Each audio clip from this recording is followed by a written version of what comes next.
Okay, right, so I'm going to make a wedding bouquet, which also could be just a hand-tied bouquet, quite a short one.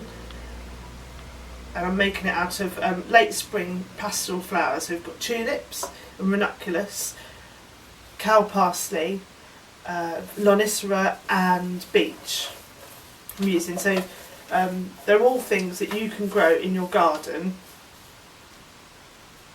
and cut out.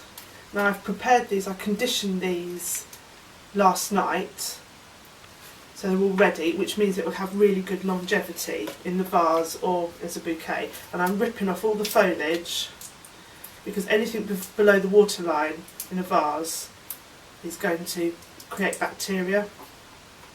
Also doesn't look very nice. Now I've got the florist claw, which means you loosely have a loose grip on your arrangement. You're using your pincer grip really, but by you having your hands like this, it means you've got a loose grip on all your flowers. You can move them around, but it also keeps, you can pinch and apply pressure where you want to just hold it. So I'm going to put these in at all different levels, because I like it to have lots of interest at different heights, as you can see. And where it's a bit full, like this piece of foliage, to be really dexterous, I'm going to rip off some of this foliage just to strip it out of it and make it a bit airier. And then fill it in. It just gives a really nice foil for the flowers to lift off the top underneath. And then keep building up. Now I don't want any of these leaves, and that's just going to be a mess in the bouquet. So I've cut these. I've cut them a bit later than I would do if I was sending this out as a mail order bouquet. And someone was buying this, I would have cut these about a week ago to go out, and you'd have flowers, tulips more like that are a bit more closed up, or ranunculus look more like that, and a week later they're going to come out like this and be more blousy. So obviously that gives people much better value for money, but for a wedding day you want your flowers to be looking absolutely the best they can. So I've cut them so they're a bit more blousy, and they're absolutely at their perfection, but I'd still expect this to last a few days. And I'm going to use this cow parsley as a filler. It looks really pretty. I hate the word filler.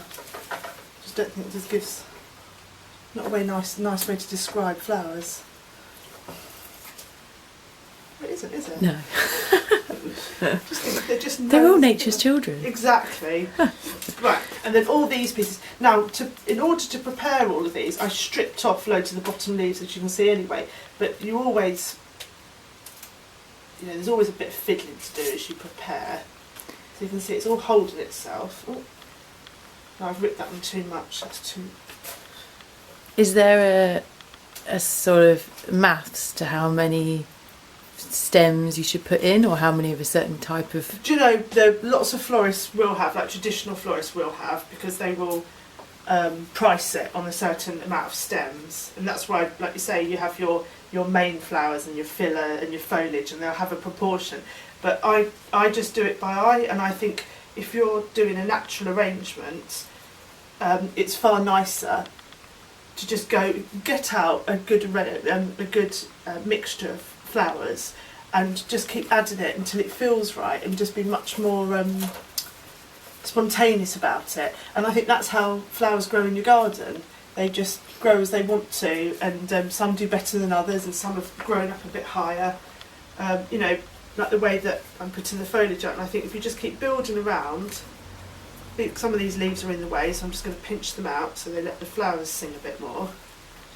And then you want to turn it round, and I sort of place things, it's quite a traditional way of doing bouquets, place things in at an angle so they can twist round on top of each other. So starting from the centre, working out, you just, with a bouquet, a wedding bouquet, can't get that out. With a wedding bouquet, you want it to look good all the way around, because the bride's going to just pick it up and walk with it. She's not necessarily going to be looking which is his best side, so you just want to make sure it's photo ready on all sides. So keep going round, and you want almost a ball, but I don't like it to be too tight. I like a bit sticking out. So just keep adding it and stripping off anything below where I'm going to tie it up. So that's well below, but that's, just keep tightening it up.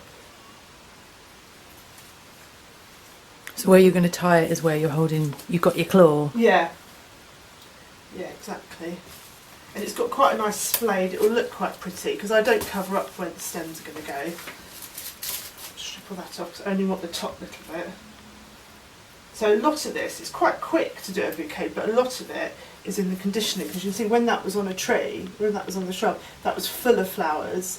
I've also cut a couple of inches into it, and then I seared it by putting it into boiling water, about 40 seconds. The thicker the stem, the longer you want it in boiling water, and that just means it opens up all the little cells in the stem and allows them to take up water better. And the thicker and woodier the stem, the more difficult it is to take water up, so that's why I sear them. And also something that's very fleshy, like the cow parsley, these start drooping very quickly, so you sear those for 20 seconds and then they can take water up better.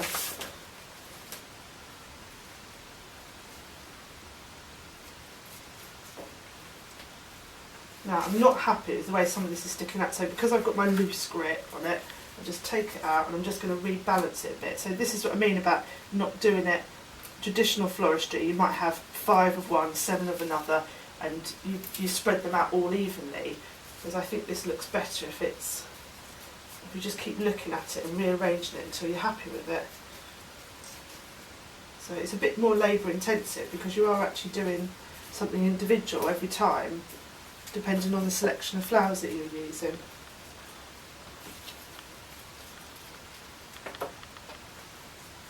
Then I've got a mirror set up here, which is just to bounce a bit more light into this room, but also it's really good to just check that your proportions are right against you for holding it up like a bride. Okay, you don't want to overdo it. Right, I'm just going to use a bit more of this beech just to finish it off like a collar.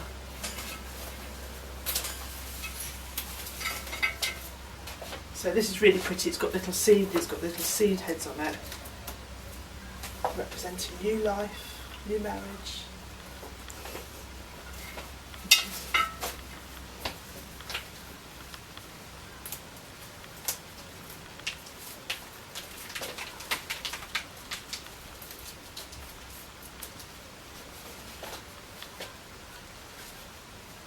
There you go, I think that looks really nice. Right, okay.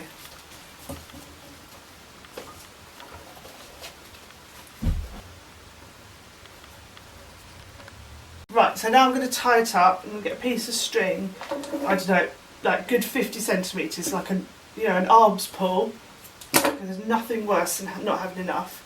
This is Sarah Raven trick. Take it by the middle, loop it round, double, and through that hole, that loop, and then you can start pulling back on yourself. I've got my hand all tied up. It's usually slicker than this. And then pull back on itself, then you can let go. Then you want to take your 2 ends, it's so simple, and then tie it on itself, nice and tight, double knot, and then snip off, and you've got it. It holds exactly itself. And if you've kept building round, it will just really hold itself nicely. And so now, usually, if you haven't done it too tight, because if you do it too tight, you're going to break the stems anyway, so you can't do it really tight. But then you can sort of loosen off. Now you've got 2 hands, you can loosen off a bit, or pull through where you want to. Just make sure you're really happy. You can even give it a little wriggle, because I just think the more open it looks, the less constricted. So I'm really happy, and then cut it off at the length. Now I'm going to go, I want it for a bouquet, so you want it for about just under 2 hands. Usually it's held in 2 hands. And some of these stems are quite short anyway, so I'm going to cut it down. They've been out of the water, so you want to give them, recut those cells. But even the shortest ones want to be cut a couple of, see this is so thick, I'm going to use the secateurs. You want nice sharp secateurs because this is where the water's going to come in if you're doing it as an arrangement. And regardless, if this was a bridal bouquet, I'd have it sitting in a small vase of water until it's going to be used. And whilst at dinner, things like that, just pop it back into water and then it will keep lasting for all the photos and throughout the day. Because one twist, it will stand up as well, so you know it's going to work as a nice bouquet. I'm just going to get some ribbon to finish this off. So this is what I might do for a bouquet. So I've just got 2 nice pieces. I'm going to wrap the ribbon round a few times to cover up that string.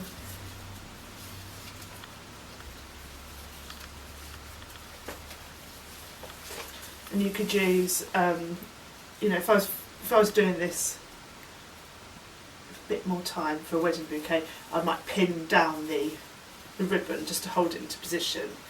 But just for speed today, I'm just going to double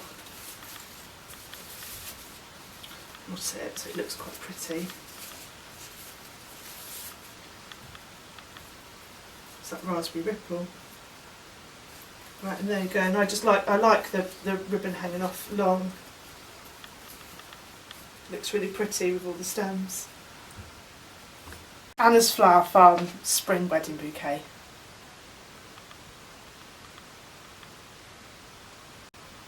It smells amazing.